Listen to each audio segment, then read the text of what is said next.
Ano ang epiko? Ang epiko ay isang mahabang tulang pasalaysay na karaniwang tumatalakay sa mga kabayanihan at pakikipagsapalaran ng isang pangunahing tauhan.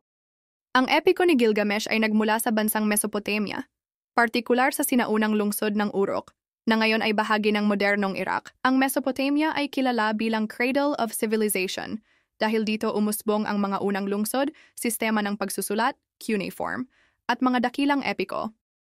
Nakasulat ang Gilgamesh sa cuneiform script sa mga luwad na tapyas, clay tablets, sa wikang Akkadian at Sumerian. Epiko ni Gilgamesh. Emgatauhan. Gilgamesh. Hari ng Uruk, kalahating Diyos at kalahating tao, kilala sa kanyang lakas, talino at katapangan, ngunit sa simula ay mapagmataas at malupit. Enkidu, nilalang na ikha ng mga Diyos mula sa lupa at hangin, dating mabangis at naninirahan sa kalikasan, naging matalik na kaibigan at kasama ni Gilgamesh sa mga pakikipagsapalaran. Ishtar, diyosa ng pag-ibig at digmaan, nabighani kay Gilgamesh ngunit tinanggihan, kaya ipinadala ang toro ng langit bilang parusa. Humbaba, halimaw na tagapagbantay ng Cedar Forest, pinaslang nina Gilgamesh at Enkidu. Utnapishtim, tauhang nakaligtas malaking baha at pinagkalooban ng walang hanggang buhay ng mga Diyos. Naging guro ni Gilgamesh tungkol sa kabuluhan ng buhay at kamat.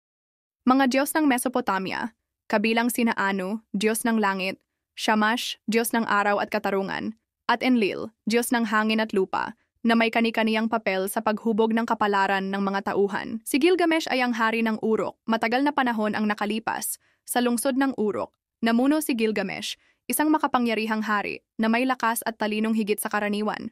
Ngunit sa kabila ng kanyang husay, siya ay naging mapagmataas at malupit sa kanyang mga nasasakupan. Dahil sa mga panalangin ng mga tao, lumikha ang mga Diyos ng isang nilalang mula sa lupa at hangin, si Enkidu.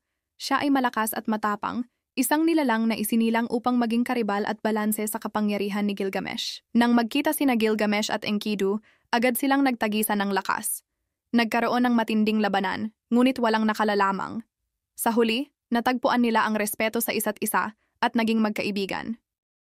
Nabighani ang Diyosang si Ishtar kay Gilgamesh at inalok siya ng pag-ibig. Ngunit tumanggi ang hari dahil alam niya ang kapalaran ng mga naging kasintahan ni Ishtar. Labis itong ikinagalit ng Diyos. Bilang parusa sa pagpatay sa toro ng langit na ipinadala ni Ishtar, isinumpa ng mga Diyos si Enkidu. Siya ay nagkasakit ng matindi at kalaunan ay pumanaw, iniwan si Gilgamesh sa matinding lungkot at pangungulila.